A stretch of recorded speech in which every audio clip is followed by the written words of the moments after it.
경고! 무시무시한 괴담 이야기이니 심약자 분들은 뒤로 가기를 눌러주세요.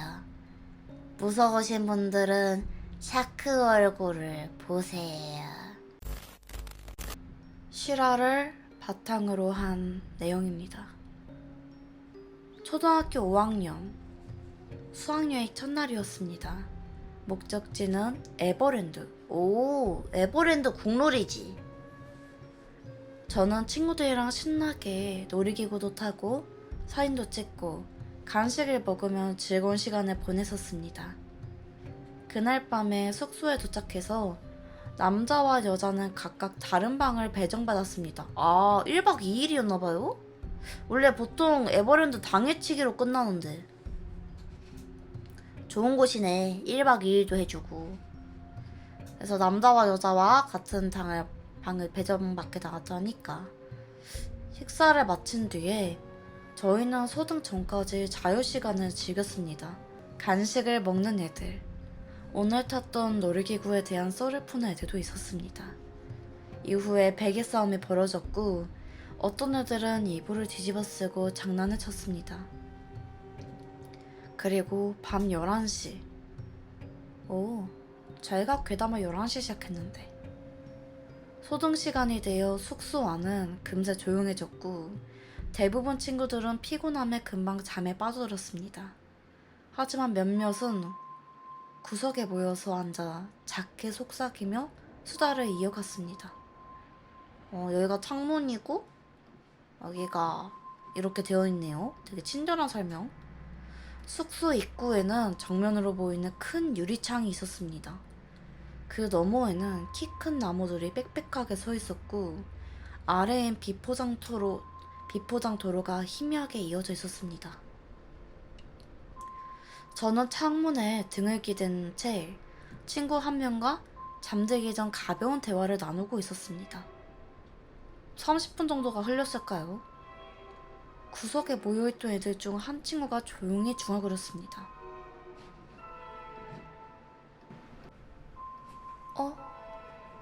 저거 뭐야? 옆에 있던 다른 친구가 고개를 돌리며 말했습니다. 뭐가? 뭐 말하는 건데? 나무? 시선이 하나둘 창 쪽으로 향하기 시작했습니다. 그러자 처음 가리킨 친구가 조금 떨리는 목소리로 말을 이었습니다.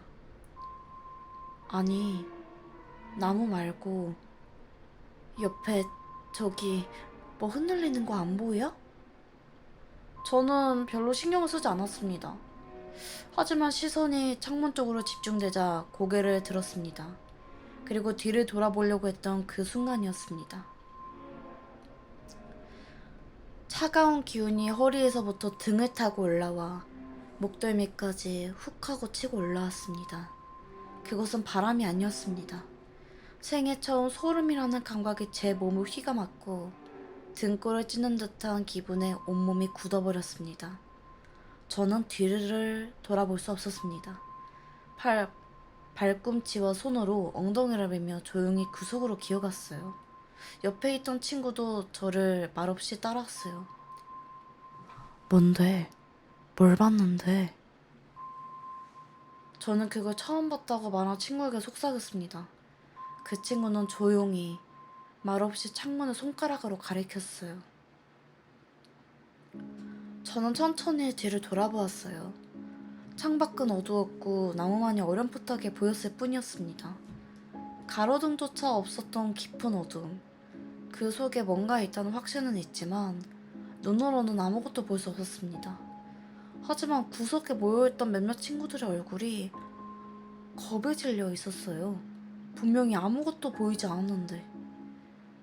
하지만 저희는 거기에 뭔가가 있다는 공포를 공유하고 있었습니다. 저희는 이불을 들고 구석에 몰려서 등을 벽에 기댄 채 있었습니다. 저는 한 친구의 허벅지에 머리를 기대고 이불을 덮은 채 천장을 멍하니 바라보았습니다. 시간이 지나면서 주변의 모든 소리가 증폭되기 시작했습니다. 시계 초침 소리, 코 고는 소리, 풀벌레 소리까지 모든 게 너무 선명했습니다. 오랜 침묵으로 꽤 많은 시간이 흘렸고요. 그러던 중 한 친구가 휴대폰을 꺼내들며 입을 열게 됩니다. 저기 나무 있는 쪽 내가 한번 플래시 터트리면서 찍어봐도 될까? 한창 겁이 많지만 그만큼 호기심도 왕성한 나이였기에 저희는 무겁게 고개를 끄덕였습니다. 그리고 찰칵 성광이 터졌습니다. 눈을 감았다가 무의식적으로 떠본 그 찰나의 순간 저는 지금도 생각하면 소름이 돋습니다. 공포심에 의한 환각이었을까요? 정말 제 앞에 존재했던 것일까는 알 수 없지만 그때 플래시가 터진 순간 제 눈앞에 보였던 것은 야 설마 이거 뭐 사진 있는 거 아니지? 아 제발 아 야 사진 설마 사진 안 넣었지? 야 사진은 좀 그래 아야 아야 내렸어 무서워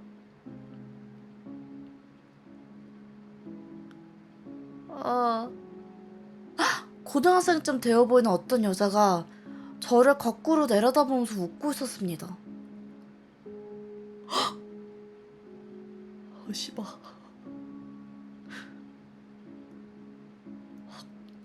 찰나의 시간 고작 2초 정도밖에 안 되는 순간이었지만 저는 너무 놀라 소리도 지르지 못한 채 누구세요? 라고 짤막하게 중얼거렸습니다. 눈을 한번 깜빡였을 뿐인데 그 자리에 있던 건 허벅지를 베고 있던 친구였습니다. 야, 사케야, 뭐라고? 너 괜찮아? 그 말을 마지막으로 저는 그대로 기절했습니다. 다음날 아침 저희는 다시 모여 그 일을 얘기했고요. 사진에는 아무것도 찍히지 않았습니다.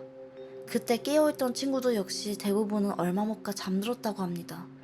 저에게 말을 걸었던 친구가 말했습니다.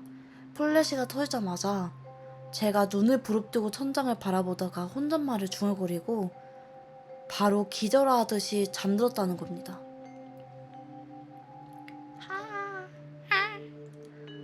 지금은 웃으며 꺼내는 무서운 추억 중 하나지만 내 인생에서 단 한 번 진짜 기절했을 정도로 무서웠던 밤이었습니다. 오 마이 갓! 아 이거 좀만 볼까? 이거 AI 무서울 것 같은데? 무서워!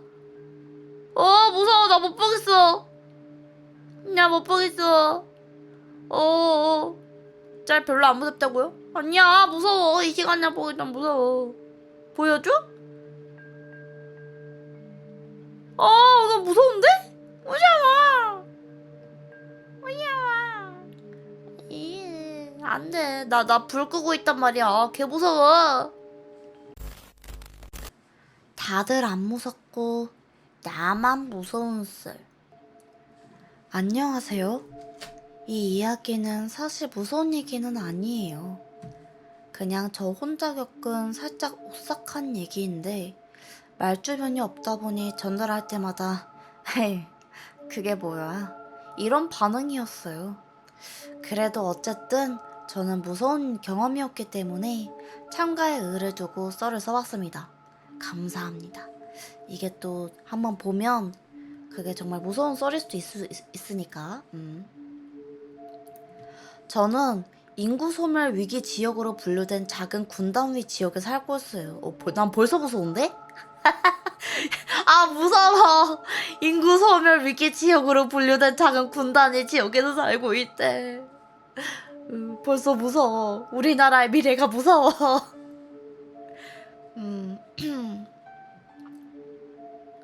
그래서 저녁 퇴근 시간에 강변을 따라 러닝 운동을 나가도 마주치는 사람이 손가락에 꼽을 정도로 적습니다. 근데 저는 그마저도 누군가와 마주치는 것을 별로 좋아하지 않아서 잘 닦인 러닝 코스가 아닌 저만의 코스를 따로 짜서 사람이 거의 다니지 않는 시골 농길을 러닝하고 있습니다. 이분 무서움 따윈 없나 보다. 난 진짜 저런데 무섭던데. 대체 왜? 저 약간 딱 귀신 보기 딱 좋은 러닝 코스를 다니시네요. 그날도 평소처럼 퇴근하고 러닝은 나가려고 그날도 평소처럼 퇴근하고 러닝을 나가려고 했는데 모종의 이유로 해가 다 지고 난 후 8시쯤 운동을 나가게 되었습니다. 이미 깜깜해진 하늘을 보고 가로등이라도 있는 러닝 코스로 갈까 싶었지만 결국 평소 가던 저만의 코스로 달리기 시작했어요. 중간쯤 달렸을까요? 눈앞에 사람의 형체가 아른아른거렸습니다. 가로등이 없는 길이었기에 저에게 다가오는 건지 멀어지는 건지 확실치 않았어요. 어디로 향하시던 간에 그냥 얼른 제쳐야겠다 하고 조금 속도를 내서 가까이 다갔는데 위아래로 검은색 트레이닝복을 입고 검은 모자를 푹 눌러 쓴 여성분이 저와 마주보며 걸어오고 있었어요. 검은 모자? 뭐 그럴 수 있지. 그분과 지나친 저는 다시 속도를 조금 늦춰 달리고 있었는데 얼마 못 가서 앞에 또 다른 형체가 보여서 오늘은 유독 사람이 좀 있네 싶었습니다. 그리고 천천히 그 형체에 다가가 지나려고 한 순간 흘끗 봤는데 그 이전에 지나친 여성분과 착장이나 체형이 너무 똑같았어요. 그래서 지나친 다음 잠깐 뛰을 멈추고 뒤를 돌아보았는데 그리고 천천히 그 형체에 다가가 지나가려는 순간에 흘끗 봤는데 그 이전에 지나친 여성분과 착장이나 체형이 너무 똑같았어요. 그래서 지나친 다음 잠깐 뛰을 멈추고 뒤를 보았는데 방금 저를 지나친 분은 천천히 걷고 계셨고 조금 전에 먼저 지나친 분의 모습이 보이지 않았어요. 예? 이미 깜깜한 밤이었고 검은 옷을 입고 계셔서 제가 미처 발견하지 못했을 수도 있지만 한 10초 남짓 멈춰서서 한참을 바라보았는데도 그 모습을 발견할 수 없었습니다. 그때까진 그냥 별 생각 없이 다른 샛길로 빠지셨나 싶었고 다시 뛰기 시작했는데 거의 끝에 다다랐을 즈음에 각 쪽을 바라보게끔 설치된 벤치에 또 검은 트레이닝복에 검은 모자를 뒤집어 쓴 사람이 보였습니다. 아니 이 동네는 왜 저렇게 입은 사람이 많은 거야? 뭐 국룰이었나? 유행이었나?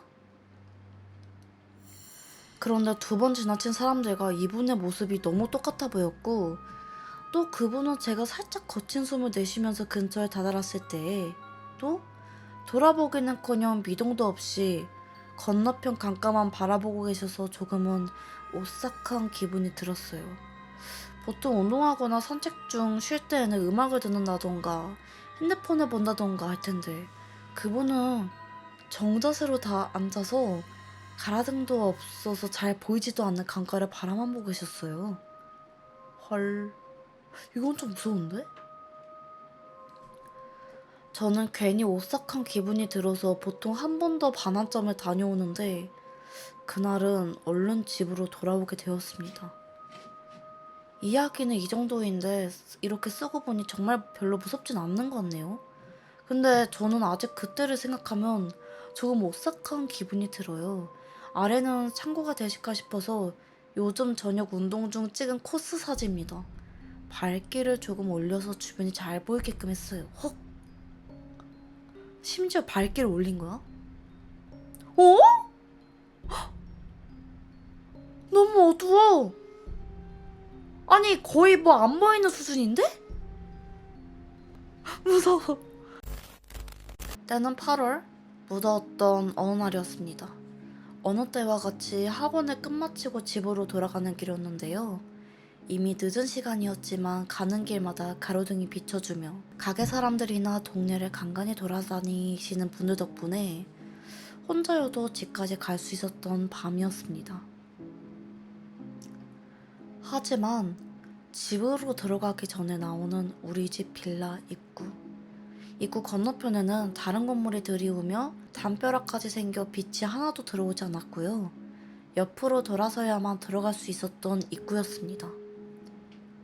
요즘이야 입구가 앞으로 나오도록 설계되어서 무섭진 않았지만 그때의 저에게는 너무나 어두웠으며 핸드폰도 없던 시기였기 때문에 돌진해서 얼른 출입문 불이 켜지길 기다렸죠. 나 이거 무슨 느낌인 줄 알아. 이거 좀 무서워, 이거 진짜. 음. 약간 땡땡 빌라. 하지만 오래된 빌라 탓인가 간간히 출입문 불빛이 안 들어올 때도 있었습니다. 그럴 때는 빠르게 1층으로 올라가서 그나마 계단 불빛을 보는 게 답이었죠. 그렇게 0층에서 1층으로 학교에서 체력을 다 쓴 것일까요? 아니면 겁을 먹었던 것일까요? 다리가 뜻대로 안 움직이는 느낌이 듭니다. 1층에서 2층으로 이상하리만큼 오른쪽 한쪽 어깨에 맨 가방이 무거워집니다. 2층에서 3층으로 너무 힘이 들어 어쩔 수 없이 난간을 잡고 올라가야 될 것 같습니다. 그때 별 생각 없이 난간 아래쪽에 시선이 갔습니다. 아, 왜? 왜 갔을까, 시선이? 아, shut the fuck, 뭐임?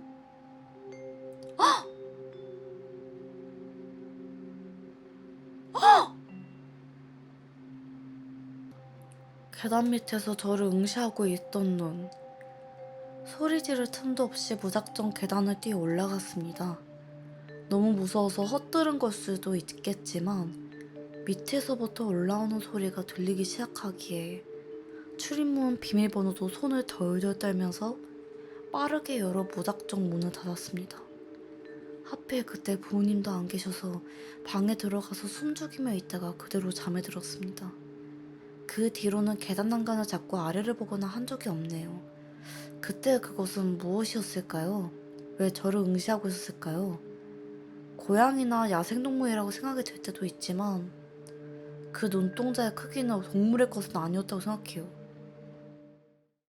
근데 더 소름 돋는 건 뭔지 알아? 우리 샤케가 1층에서 2층으로, 2층에서 3층으로, 3층에서 4층으로 갔잖아. 근데 왜 저 사람은 못 봤어? 계단 올라가면서 저 사람 못 봤던 거야? 봐봐. 계단 밑에서 나를 응시하고 있었다잖아. 너 못 본 거 맞지? 왜 아래에서 응시하고 있던 눈을 기억하면서 지나가면서 사람이 있을 거라고 생각을 못 했던 거야. 그러면 이거는 진짜 귀신이었을 수도 있어. 자, 알투아님의 거기가 어딘데? 라는 얘기고요. 이분이 무당 친구가 있대요. 그래가지고 무당 친구 썰을 가져온다고 했는데 저 굉장히 기대. 기대. 무당 친구의 이야기를 들고 왔습니다. 자, 일단 제 친구의 이야기를 들려드리겠습니다. 샤케 A라고 부를게요, 무당 친구를. 아니다, 그냥 무당 친구라고 부르면 되겠는데? 약 20년 전, 저희가 초등학생 때 있었던 일이에요. 어렸을 때 살았던 시골에서는 농가 아파트, 비닐하우스뿐인 평범한 동네였죠.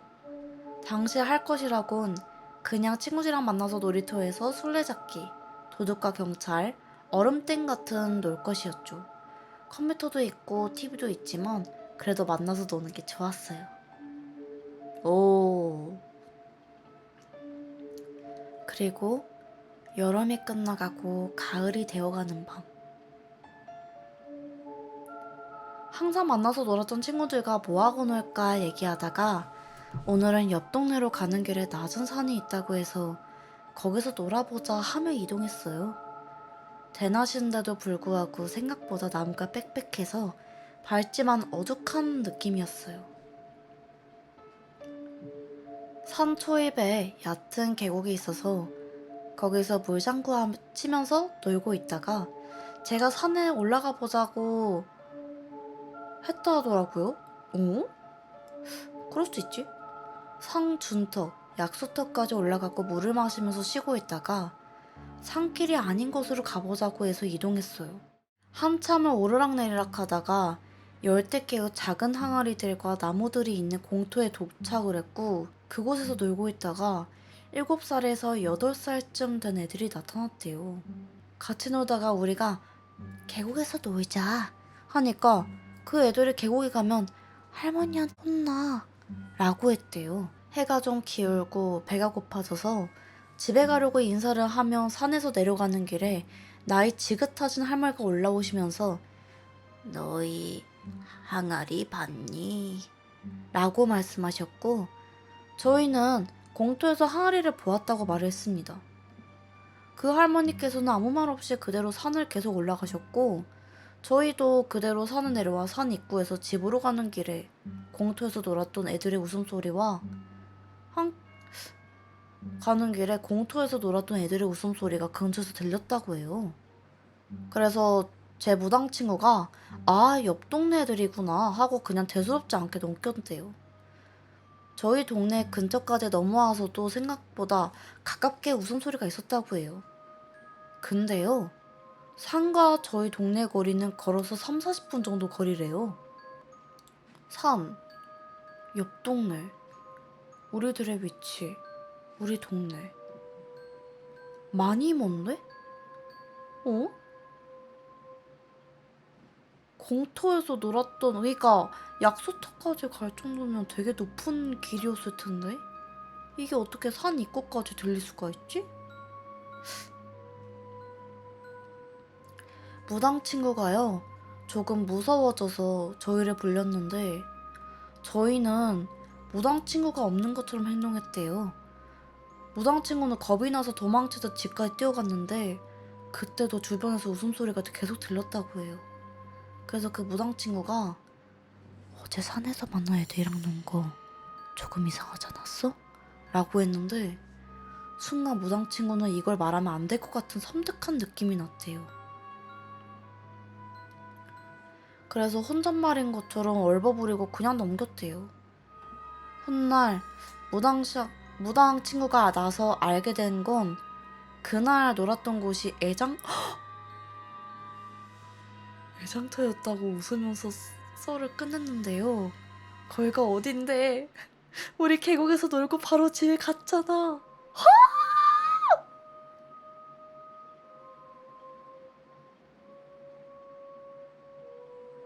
이날 이후로 신병을 알았대요. 자, 15년 전 여름이었습니다. 비가 거세게 쏟아지던 오후 6시쯤 태권도 수업을 마치고 우산을 쓴 채 집으로 향했습니다. 집은 불과 2분 거리였고요. 운 좋게도 아파트 입구에 도착하자마자 엘리베이터가 1층에 멈춰 있었습니다. 오, 개꿀이네요. 이럴 때 기분 좋던데. 8층 버튼을 누르고 문이 닫히자 엘리베이터는 천천히 올라가기 시작했습니다. 8층에 도착했다는 띵 소리와 함께 불이 켜졌지만 문이 열리지 않았습니다. 뭐지? 하는 생각에 열린 버튼을 계속 눌렀지만 소용없었습니다. 그때 털커덕 하는 소리와 함께 현재 층수로 나타나지 않는 디지털 표시가 무작위로 받기 시작했습니다. 8, 7, 6, 5, 4, 13, 11, 19. 그리고 숫자의 형태를 잃어버린 이상한 기호들이 정신없이 깜빡거렸습니다. 야, 이거 그거 아니야? 그거 아세요, 여러분들? 엘리베이터로 다른 세상 가기. 오, 약간 그거 같아. 순간 몸이 얼어붙었습니다. 무슨 상황인지 이해할 수 없었고요. 그저 깜빡이는 표시등을 멍하니 바라볼 수밖에 없었습니다. 몇 개의 기호인지 알 수 없는 표시등은 어느 순간부터 10초 정도 하나의 숫자로 멈춰 있다가 삐 하는 길고 날카로운 소리와 함께 꺼져버렸습니다. 마지막으로 표시된 숫자는 우리 아파트에 존재하지 않는 0이었습니다.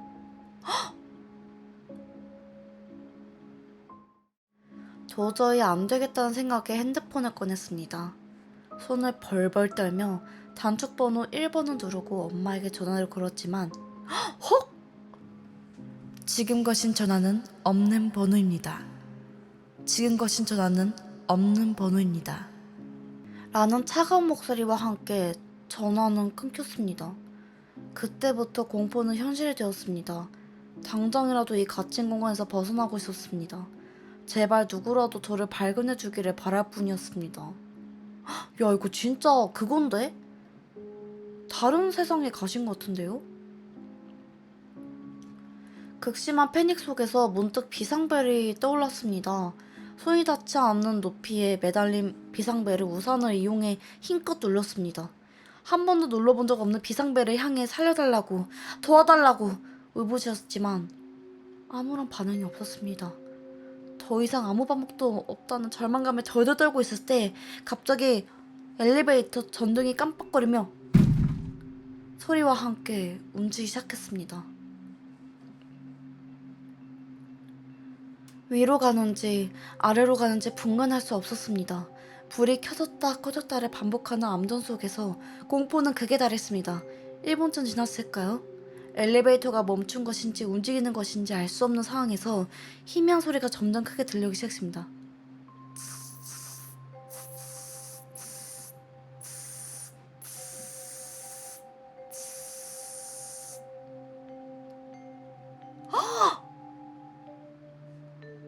고막을 찢을 듯한 소리에 진짜 죽을 수도 있겠다는 생각이 들었습니다. 두 손으로 귀를 막고 눈을 질끈 감았습니다. 제발 이 상황이 끝나기를 바라며 몸을 웅크렸습니다. 귀를 막아도 뚫고 들어오던 그 소리는 점차 희미해졌고 완전히 멈췄을 때 저는 조심스럽게 귀를 막았던 손을 내렸습니다. 눈을 뜨자 엘리베이터 문이 열려 있었고 앞에는 우리 아파트 꼭대기층의 15층이 표시되어 있었습니다. 저는 뒤도 돌아보지 않고 엘리베이터를 나와 옆 계단을 이용해 8층까지 뛰어내려갔습니다. 다행히 집까지 무사히 도착할 수 있었고요. 엄마를 보자마자 울면서 있었던 일을 모조리 이야기했고 핸드폰도 이상하다고 했습니다. 하지만 다시 단축 번호를 누르니 아무 문제 없이 엄마에게 전화가 걸렸습니다. 그리고 몇 년 뒤 제가 좀 크고 나서 엄마가 알려준 사실은 이랬습니다. 그날 제 이야기를 들은 엄마가 다음날 경비 아저씨에게 물어보니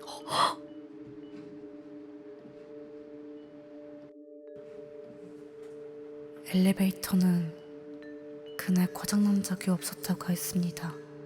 아주 잘 작동하고 있었다고. 헐. 15년이 지난 지금까지도 이 아파트에서 전혀 문제없이 살고 있지만 가끔 엘리베이터를 탈 때마다 흠칫하곤 합니다. 혹시나 똑같은 일이 되풀이되지 않을까 하고 말이죠. 제 인생에서 유일하게 풀리지 않은 기이한 미스테리였습니다. 봐주셔서 감사합니다. 제가 어릴 적 겪은 일입니다. 당시 아버지, 어머니, 저와 민구, 하연이 이렇게 다섯이 산속에 있는 시골집에서 살고 있었습니다. 어느 날 하루 종일 구름이 잔뜩 낀 날이었습니다. 아버지는 밭일에 나가시고 저희 집에는 어머니와 저, 민구와 하연이 이렇게 있었습니다. 집을 보던 중에 어머니가 제게 이웃집에 갔다 올 테니 민구와 함께 집을 보고 있으라고 하셨습니다. 오, 뭐죠? 이렇게 약간 가면 대나무 숲이 있었나 보네요. 되게 특이하다.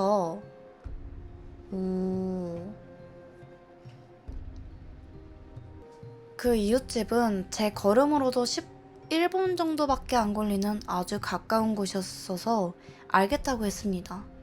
어머니께서 나가시고 민구와 집을 보고 있는데 몇 시간을 기다려도 어머니께서 오시지 않았습니다.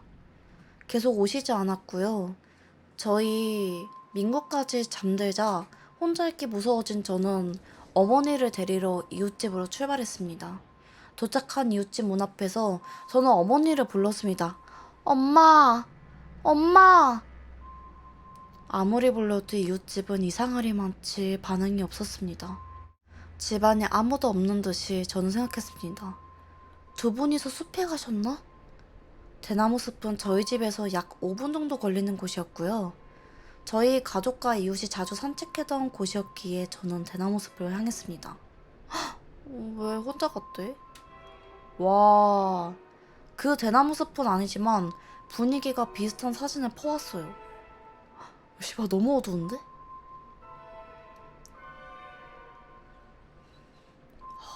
대나무 숲은 평소에도 조금 으스스한 곳이었지만 날씨 때문인지 더 무섭고 어둡고 스산했습니다. 저는 어머니를 부르며 숲으로 들어갔습니다. 몇 번이나 어머니를 불렀을까요? 저 멀리서 저를 부르는 소리가 들렸습니다. 자연아.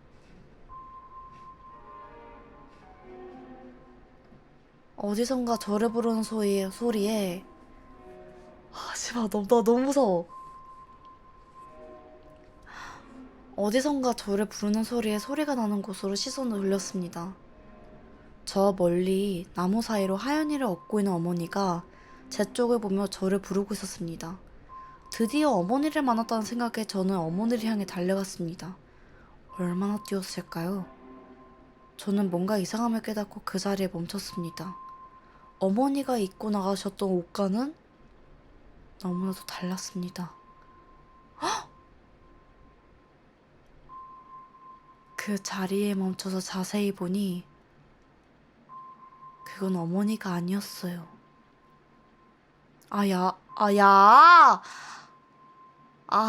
사진 있습니다, 여러분들. 심약자 주의.